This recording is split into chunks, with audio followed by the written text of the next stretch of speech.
Thank you. Good morning, everyone. So lovely to be here. And I am first of all, thank you, Megan, and the whole FounderMade team. Welcome to your journey into the world of disability. I'm going to start, which really I would love you all, as my first takeaway that I want you to think about from this conference is, I don't know all of you, and there could be somebody in the room that has low vision or no vision. So I'm going to do what's called a visual description.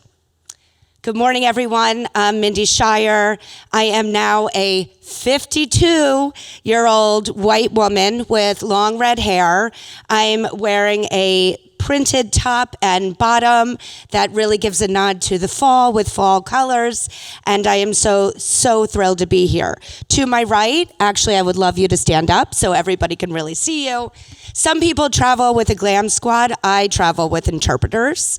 So, and again, another shout out to FounderMade for really making this conference accessible, is our interpreter, who is also a white woman with long brown hair and wearing a black top and a black bottom. So thank you for that. Because we always want to, and I know this is important to FounderMade, really open up important and meaningful conversations. Let's start with some language, little tiny language lesson. First of all, the word handicapped should really be kind of released from your vernacular. Let me give you a little history lesson on where that word comes from. Back centuries ago, people with disabilities were only meant to be beggars and be on the street with their cap in their hand because that's all that they were good for. That is the iteration of the word handicapped. And I know it's a rooted word in our current life, but exactly what we're talking about today is innovation and growth. Let's grow beyond that word. And let's use accessible bathrooms, accessible parking spaces. The R word should absolutely be wiped from your mouth. And if you're not sure what that word is, I'll happily fill you in after I talk.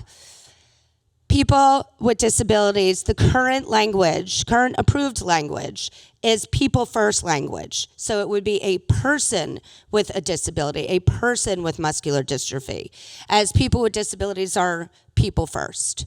Next, here's some mind-blowing stats. 1 in 4 people have a disability. So look around your tables, count 4 down. That's how common it is for somebody who identifies as having a disability. Which equates to 1.8 billion people on our planet. That is an estimated $13 trillion of spending power that really is actually being left on the table. And people with disabilities are the largest minority in the world and the only minority that every single one of us could be a part of at any point in our life. Take that in for a second as we dive into more learnings of this population. So my journey started 32 years ago as a fashion designer in a world that was dictated with images of Mark Wahlberg and Brooke Shields. 21 years ago, I became a mom.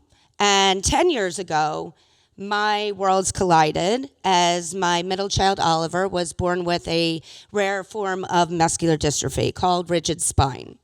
It affects his muscles, it affects the shape of his body, and it really affects his everyday ability to do tasks, one of which is the very thing that I love more than anything, and that's getting dressed every day. For Oliver, it was a daily reminder of what he could not do, which are buttons and zippers, putting pants over his leg braces. And he came home from school one day when he was 8 years old and said, "Mom, I want to wear jeans. I want to wear jeans like everybody else gets to wear." And this was back in 2013. I couldn't answer that for him. I couldn't solve that for him. There were no mainstream brands that even remotely understood people with disabilities or what it meant to develop adaptive products. So I looked at that little 8-year-old face and I said, you bet you're wearing jeans tomorrow, so you better go to sleep because it's going to be a big, huge day tomorrow. And I sat at my kitchen table, admittedly cried my eyeballs out that here I was rooted in the fashion industry, and I needed my 8-year-old to remind me of how powerful clothing is to who you are as a person. He didn't want to wear sweatpants every day. He wanted choice. He wanted identity to how he shows up to the world.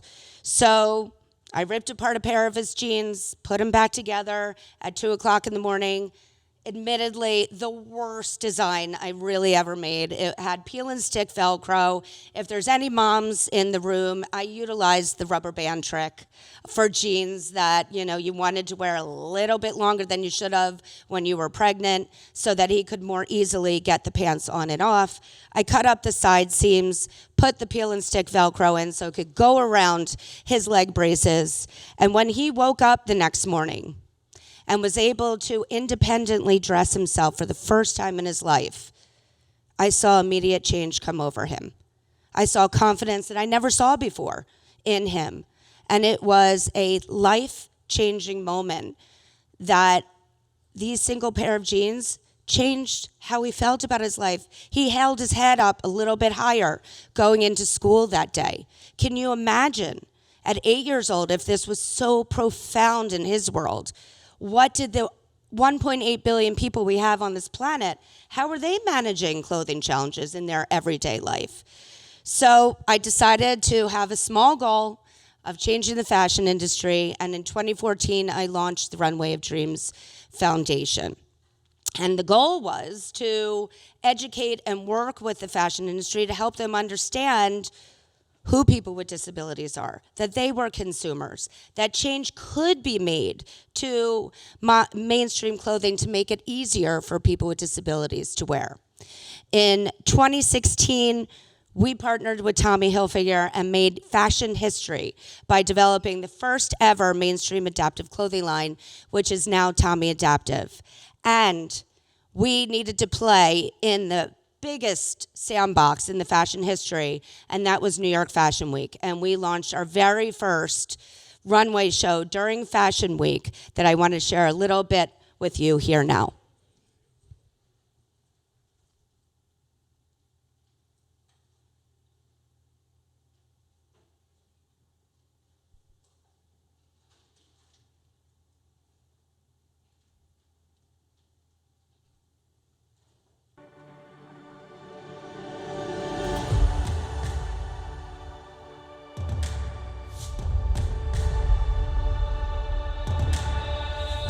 Runway of Dreams Foundation is a nonprofit organization that works towards a future of inclusion, acceptance, and opportunity in the fashion industry for people with disabilities. Founded on the basis that clothing is a basic human need, the foundation develops, delivers, and supports programs and events that celebrate people's differences, break down stereotypes, highlight the need for mainstream adaptive apparel, and showcase people with disabilities in fashion. The sides of my top here have snaps, so they open up, so it's really easy to put on. We're always looking for ways for him to express himself, even if he couldn't do it with words, and that's something else that clothes allow him to do. Hannah, wouldn't life be so much easier if all of my clothing was adaptive? We love fashion, and the thing about clothes, when you look good, you feel good, and we want to feel good also. Runway of Dreams honestly changed my life. So it is so important to show the fashion industry and the world that people with disabilities are people first, and we have to rebrand who they are in the public eye. And no better way to do that than on a runway. No other show has brands sharing the same runway for one mission. JCPenney, Tommy Hilfiger, Kohl's, Zappos, Target, Stride Right. Walking the runway was probably the best experience I've ever had. I felt so much support, and it's truly an indescribable feeling, and I'll remember it forever. This event means that we can show off all the abilities of people living with disabilities and how special all the people that walk this earth truly are.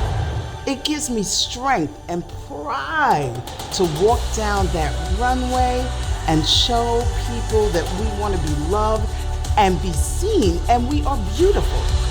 With your support, Runway Dreams will work to ensure that adaptive apparel will become as commonplace as petite or plus sizes, and that the over 1 billion people around the world living with a disability will be empowered with confidence, independence, and style. This is Runway of Dreams.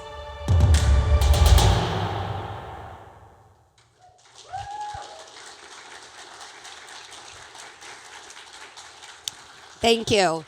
So as you saw on the runway, now we had Zappos, Target, JCPenney, Kohl's, even LVMH and Neiman Marcus, all waking up to the fact that they were missing out on consumers. And Runway of Dreams was inundated with so many requests. How do we get into this space? How do we engage with people with disabilities? That it became very clear that this was way bigger than a nonprofit. So in 2019, GAMUT Management, which is the first of its kind consulting and talent management company exclusively working with people with disabilities, was born. Now, I see your faces, and I see a couple of, how's my company doing in including people with disabilities? Is it part of our DEI statement? Are we thinking about this now that I've learned enormous population? Not to worry. This is when many companies come to GAMUT Management to help understand how they can get involved in this space and products and services. Now let's get intimate. About 18 months ago, Victoria's Secret came to GAMUT asking that exact question. They knew that they were missing out on a huge amount of women in their population, and that was women with disabilities. They admitted that they just didn't really understand who this woman was. So we introduced them. We held focus groups. We did surveys. We introduced them to all of the cross-functional teams at Victoria's Secret. Now, the interesting thing is that the product development team had actually already started to make adaptive product. And when they started meeting the consumer, they realized that they didn't do it right. That they had produced wasn't actually going to work for this population. So they actually had to start all over again. Listen, learn, and develop with women with disabilities by their side. So now we move on to the what stage. We now understand the how, so now on to the what. And many days, Oliver is actually more my teacher than my son, as you may not be able to walk, roll, or even understand what it's like to live in the body of somebody with a disability. But we most certainly can ask. We can ask what their needs are. We can ask to understand what would make my product easier. And that's exactly what the team at Victoria's Secret did. And they understood that it wasn't the bra or the panty that needed to be developed. It was both. So while the product teams were working on their what, the internal teams, HR, sales, store associates, customer service, they were all working on theirs, as the outside needed to match the inside. And that's a stumbling block for brands that really had good intentions of getting into this space, but they didn't do the work inside. They didn't really understand what it meant as a company to include people with disabilities. So now we know the who, we know the what, now we're on to the how. Because of the work that Victoria's Secret did, they understood and learned from women with disabilities that closures across the board of both physical and cognitive disabilities were very difficult. A hook and eye in the back of your bra, who in God's name ever really originally designed that, is very hard. So replacing it with a magnet in the front of the bra having the fabrication be sensory friendly, and having the straps to the bra be adjustable forward, not backwards. That's what they learned. And that's the modifications that they ultimately put into their product, as well as the panties had magnetic side closures as well. So now we know all of the above.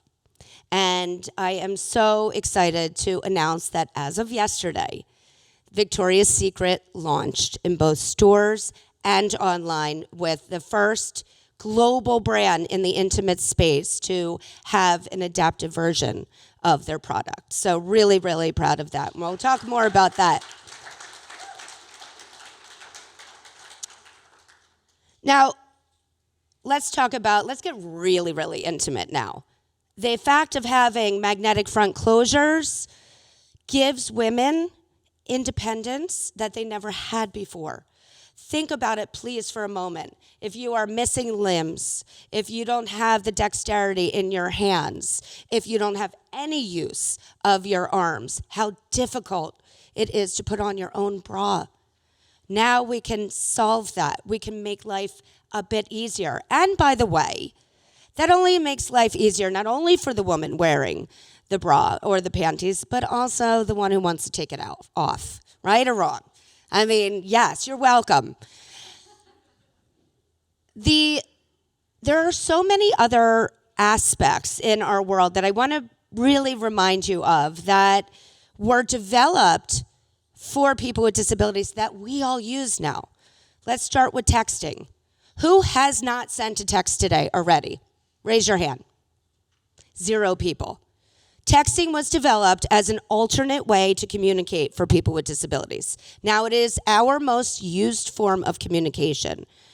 I saw who was coming here to this summit. I believe there was somebody in the dental world. I don't know if they're burst. I don't know if they're in the room, but the electric toothbrush was developed to make brushing your teeth easier for those that couldn't do it in the typical way.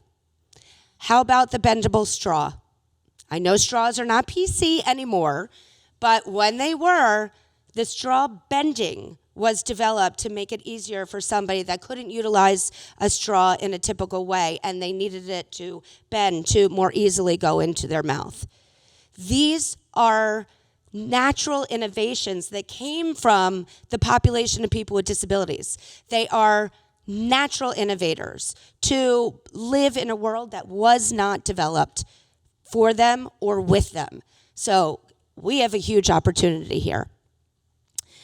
Back to our case study. As I mentioned, as of yesterday, the Victoria's Secret line launched. And when I say revolutionary, it's revolutionary in 3 ways. Number 1, it launched in select stores. It is the first brand in the adaptive space to actually have their product in store and online, because people with disabilities deserve to have the same experience that everybody else gets to have in their shopping choices. And it was launched with, before I get to that, the Good Housekeeping seal of approval. Who knows of this? Right? Pretty much everybody. We have seals for everything from gluten-free to animal-free testing. Yet there was nothing in the space that gave people with disabilities that fast pass, that easy identification to show that this product was developed with and for them. So we solved that problem. We developed the first ever GAMUT seal of approval that identifies that that product was not only vetted by people with disabilities, it was vetted by PT and OTs, and it was vetted by experts in the space, so that anyone in the disability space could look at that and say, okay, great, this is for me. Amazing. And I'm so excited that it actually launched with Adidas, both with the adaptive backpack that we worked on with them, as well as the adaptive sock, which I think we can play the video. Can we, to show? Thank you. You think, a sock, wow. I didn't think about that how difficult that must be to put on if you, again, are missing digits, missing limbs, don't have dexterity. So these socks were developed with people with disabilities working directly with the team at Adidas to understand, I'll talk through it just in case it doesn't come up, the challenges of putting on a sock. Number one, really tough to grab something if you don't have the ability to grab. Number two, having a seam on your toe if you have sensory issues can actually derail your entire day. It is that difficult for those that have sensory issues to even move on with their day if they have a challenge like that. And also compression. Compression can help make somebody's life easier just by having it identified in the right places. So these socks, by the way, are extraordinary on the foot. And I am sure that these are going to have overlap to our mainstream world as well. Back to Victoria's Secret. Here's my third. They are also the first, oh, there we go. Okay, let's see if we can get the video up.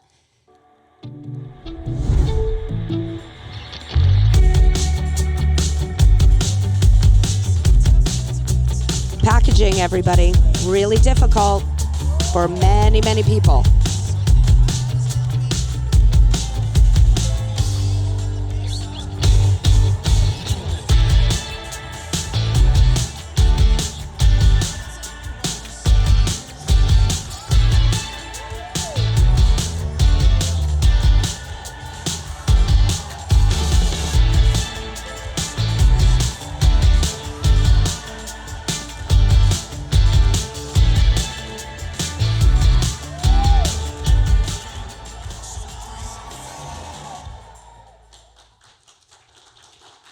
Those were my son's hairy legs, by the way, in that video. So really proud of that.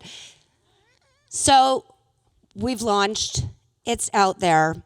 And this is the moment. This is the tipping point. As I guarantee you, every single one of you in this room, there is a way to make your product or services or even your internal teams more involved in the adaptive space or including people with disabilities. Let me just go back to the beginning again. 1 in 4 people, 1.8 billion, $13 trillion is being left on the table. You have the power to make change happen. I'd like to leave on a quick story that I think sums up everything that I just shared. There was a teacher who was in a wheelchair and he rolled up to school one day, snowy day, and he saw the custodian shoveling the stairs and he said to him, "Would you do me a favor? Could you shovel the ramp so that I could get into school?" And the custodian said, "Absolutely, let me just finish the stairs and I'll get right to the ramp." And the teacher said to the custodian, "But if you shovel the ramp first, everyone can get into school."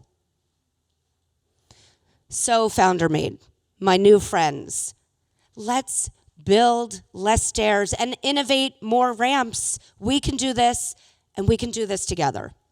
Thank you so much. I'm so honored to be here.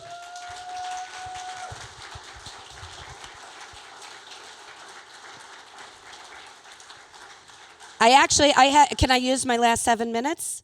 Okay, thank you. I have 7 minutes left, and I feel like this is hopefully a space that we've now created that maybe there's questions that you never felt comfortable asking, curiosities. It's what I'm here for. So if anybody has any questions or confusion or what ifs, let's kumbaya. Yes, thank you.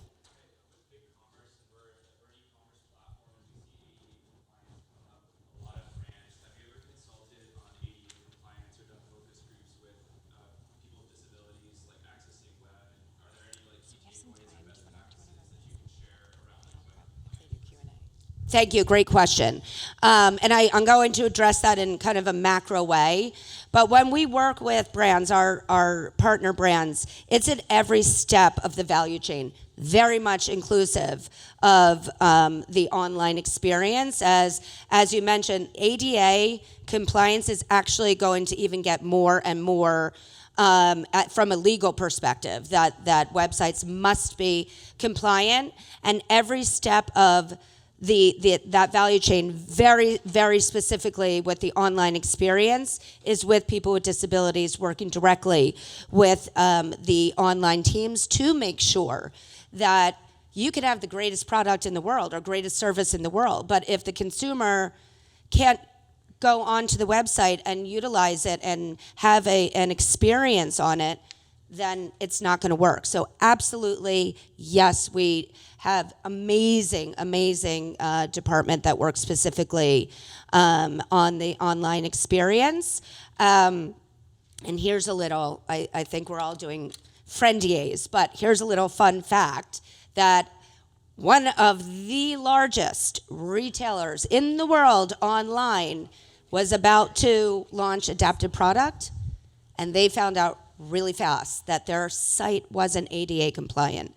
I'm sure you all can figure out who it was, but they're a behemoth and a giant, and they had to halt everything because they weren't ready for the product. So it's extremely important. Thank you for bringing that up.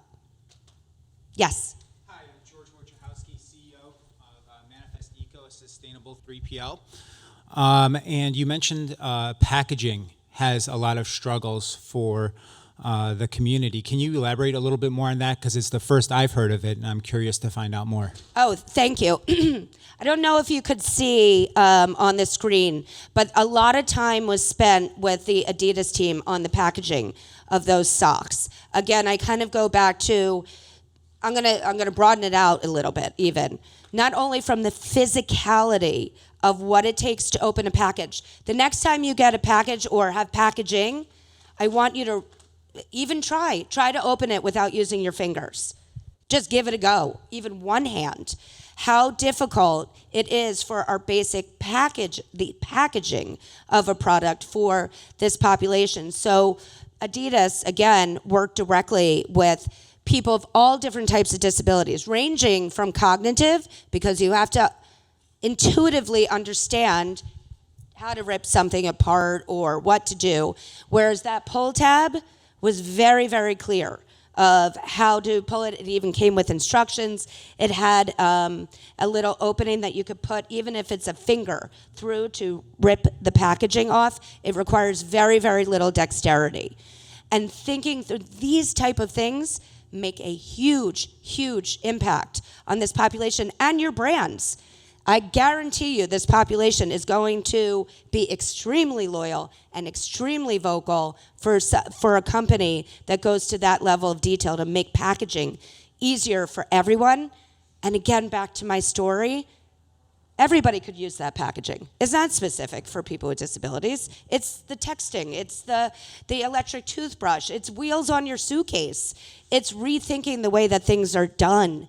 Doesn't mean it's the only way to do it. So we can certainly help with any of those deeper questions as well. Thank you. Yes? I'm actually a product designer, and there's a lot of interesting potential challenges and opportunities here. One is anybody who has a company who's trying to hire somebody to develop a platform, they're up against innovation and patents.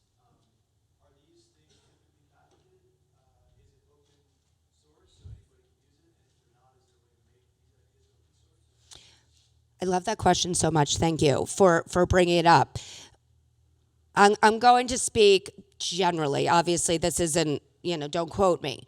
But I actually get sent products on a regular basis. I feel like a one-woman Shark Tank, and it's really an honor and a pleasure.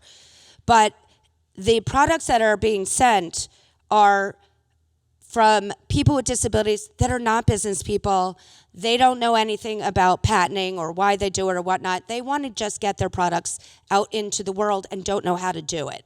And the ideas that come through are sheer brilliance, to be honest. So I think it's a mix for sure, but much more leaning on the side that these are just ideas and innovations that this community made to make their lives easier, and bringing their ideas to product developers like you and innovating together to make it even better is exactly what we are trying to do. Actually, through GAMUT, we're starting an incubation program to help really get these brilliant ideas out to the light of day and to connect with people like you. Oh, we're wrapped. Oh yeah, one more question.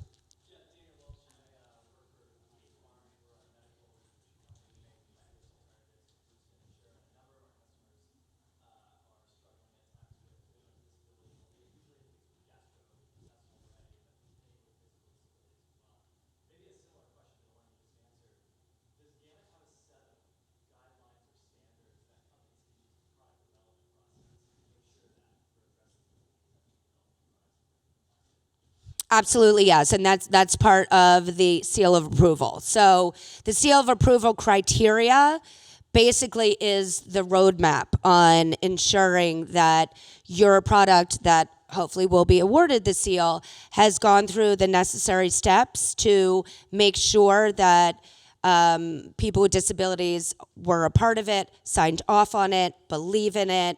So it is, and if a step, for example, wasn't met, we want your success. So we would work with you then and say, listen, we need to do a little bit better here. This is how we recommend doing it. Whether you work with us or another consulting company is fully your choice. We just want more products out there that the population can look at and say, that product, they did it right. They did it authentically and with people with disabilities.